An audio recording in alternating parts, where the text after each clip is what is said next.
So, first things first, how are you? I'm very well, thanks. Glad to be in Amsterdam.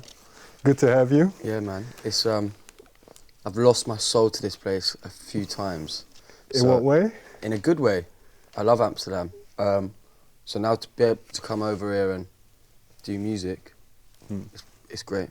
So Do you remember the first time you came here? to Amsterdam, yeah, I remember. Was it Some for of it. music or? No. It was for leisure. I came over here with like four or five friends, and yeah, it was good. It was like a whole different world for me, so it was cool, man. Very good. Well, before we talk about your record and kind of what you're doing now, I'd like to jump back to the beginning a little bit. And I think as you were growing up, your interests were mainly football. And what role did music play in these early years? Music didn't really play much of a role for me. I wasn't really. I didn't really care for it as much as I do now. Like my mum loves music, but like I didn't grow up in a house full of like always music and stuff like that. So, but yeah, my mum loves music. My dad doesn't really. He'd say he loves it, but like that's because I do it now. But and my grandma's is a singer, but for me, I just didn't really care for it as much as I do now. So, yeah, I was playing football, and then something in my life changed where music then became a thing that saved my life without sounding cliche, but it definitely did. In what way? Well, because I think you were doing quite well with football. When did music start to take over? When did you gravitate towards music more? I think I started when I wasn't getting better at football, and then girls and cigarettes and alcohol got involved, and I kind of just didn't have the right attitude for football, and I didn't really. It kind of became a chore more than fun. So I kind of was going to parties and hanging out with different people, and I started hanging out with like the music people at school and stuff. But there was a party that I went to and I got really drunk at and started singing, and then a couple of weeks later, whatever, these boys who were the music kind of boys at school, they're like, come and chill and can you help us out to do this music thing? And I ended up helping them out, and that's where I kind of was like, I really like it, and then I started smoking loads of weed, and I kind of just, I don't know, my creative kind of brain got, when I got a bit older, my creative brain sparked in me, and I unlocked this thing that I never thought I had because I never really paid attention to it. Right. So yeah. You say it kind of saved your life. So let's say that night didn't happen and you didn't drunkenly go out to sing and they didn't see you. Where do I think I'll be now? Yeah. Don't know. Don't have a clue. I don't want to know either. Fair enough. Yeah. Fair enough. But so then you get into music, and you mentioned that kind of creative aspect that you discover. So how did that manifest itself? Did you start writing? Did you start playing?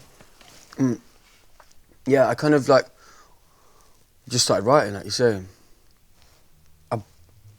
I had an incident in my life where I went to hospital, and then went to hospital, had my jaw broken and stuff, and I think that's what then made my writing develop quicker, and I then I had a moment with my mum that she told me not to be like afraid of saying what you want to say, and and when she was telling, I was like, I don't even want to know, and then I started writing about it, and I think when I started writing, I unlocked this thing of that's my thing now. I can put it on paper and find melody with it to then put it out into the world, and then that's my feeling that, which if it was happy, also I can just put out and forget about it, you know. So yeah. Early on, did you, because well, you sang that one time at a party, but did you know you had a good voice? No. Everyone asked me did I sing in the shower and shit like that, but no, I didn't. I'm not a very long showerer, so I never had the chance to shower, yeah.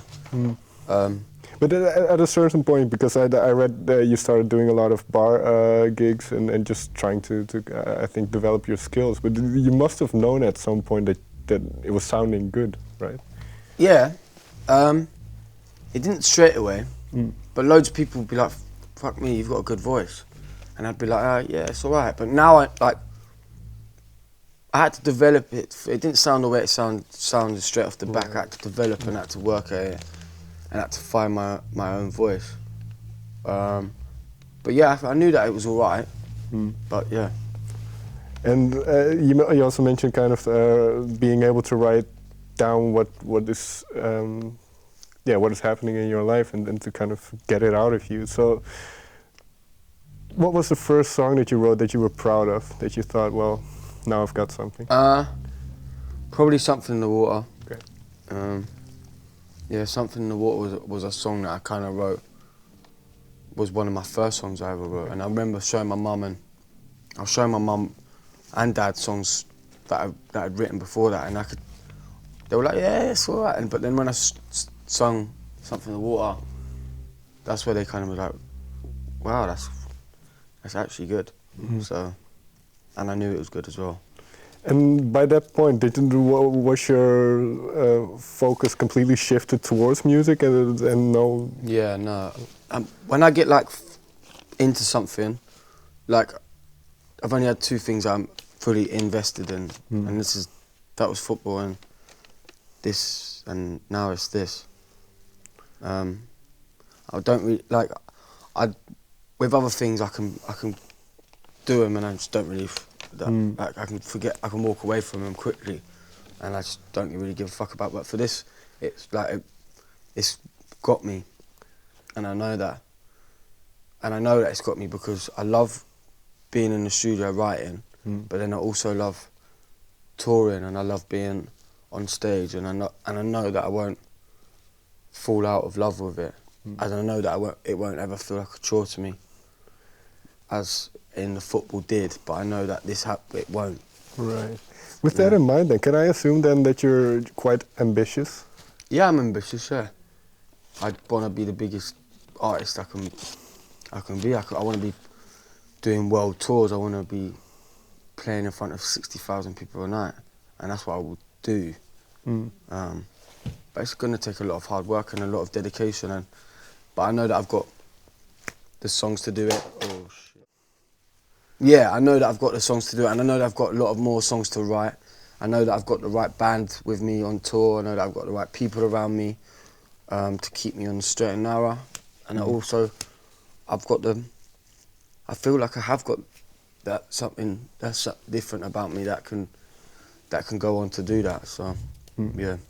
So, I think some buzz started around you at a certain point where people started to take notice. You played some showcase festivals and kind of realizing that it was actually you could become a musician. What was that like? And to go through that process with what you just mentioned, to think kind of, well, I could actually try and do this. Don't really know. It was kind of just like I don't know. I've never really thought about it. But if I was to say anything, I've always kind of knew that there's something different about me. Without sounding like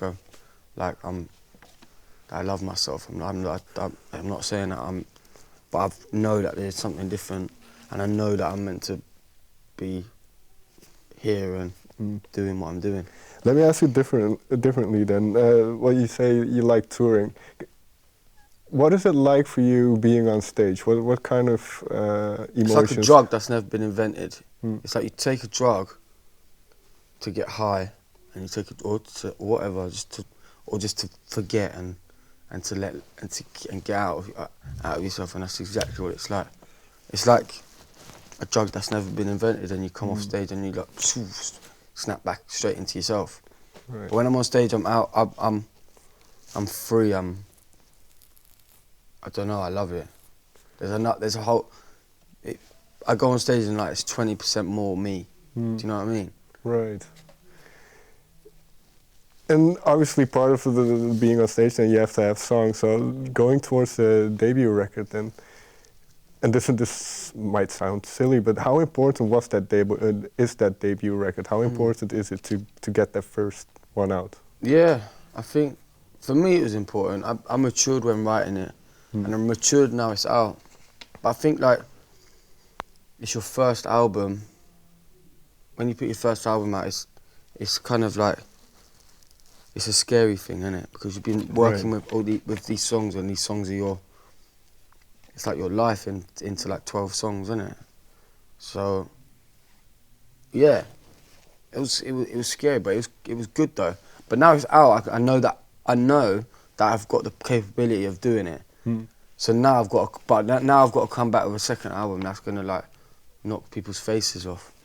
So there's a couple songs I want to get into a little bit deeper. I wrote some lines down here and there. And one of them is title tag, lighting matches. That idea of we are all lonely people. There must be something more than this. Have you kind of found an answer to that question? Nah, man. I don't get deep in my songs, innit? They come from here, innit? But if you're saying like, what does each line mean? Okay. I don't have a fucking clue, man. It's just when I'm in the moment. It means something. But now, like, I don't know. Now they're out there. They're for like, what do they mean to you? Do you know what I mean? Right. That's what I want to. They don't have for me. It must have had a meaning when I was writing it, but now it could be completely fucking something else. So. Yeah. So after completing this album and kind of being done with that whole process, did your mind shift towards the next thing, the next batch of songs? No, because I haven't started writing yet. Okay. But I've definitely got an idea of like what I want it to be. But I don't know how I'm going to do that. But it'll happen. But I want it to sound like 2025. Right. In 2020. So you have to figure that out first. Yeah. There's one thing I'd like to talk to you about as well, which is I think you jumped out of a plane not too long ago. Yeah. And this was for a Mind charity. Why was this important for you? What, Mind charity? To do this because to jump out of a plane. Well, both. I've always wanted to jump out of a plane. And I'm scared of heights. But also like. I've heard that. I don't know. It's when you're there doing it. It's this sense of like you're literally helpless, isn't it? You're literally kind of. I don't know. You're falling up 120 mile an hour. I don't know why I wanted to do it, but I wanted to do it for mine because right now I think it's important for, and that's what I said earlier about my mum telling me about. It's important you talk about your feelings and to tell people what you're saying. But for me, it was hard to do that until I started writing, and then that was my kind of my route to like sharing my feelings and not being afraid to do that. And I think for men, it's very hard to share your feelings and get emotional and that. And I've always had people that I can get emotional with, but a lot of people haven't got that person or whatever. And I think, especially with musicians as well, I think like your mind and your mental health is a very important thing. So I think we just need to take notice of that, and that's the reason why I did it. Well, I see a positive change these days, and that more and more people are willing to talk about these kinds of things. Yeah. And for you then, because you do put your thoughts and your feelings out there, then what have you noticed about how people react to it and to the music that you make? It's sick, man. Loads of people are saying it's helped them out. It's like helped them to like know themselves, and I don't know. But I'm glad that my music and my words have had that effect on people because yeah. Last question then, we kind of mentioned ambition. What is one thing that you still have on your, let's call it a bucket list? I've got loads to do, man. What is it, music-wise or like just anything? Anything, just what is one of the first thing that you think of when you think this is something What I want to do. I want to play Wembley Stadium or I want to play Glastonbury. Okay. Well, I wish you the best of luck. Thank you so much. Thank you very much for your time. Nice one, man. Thank you.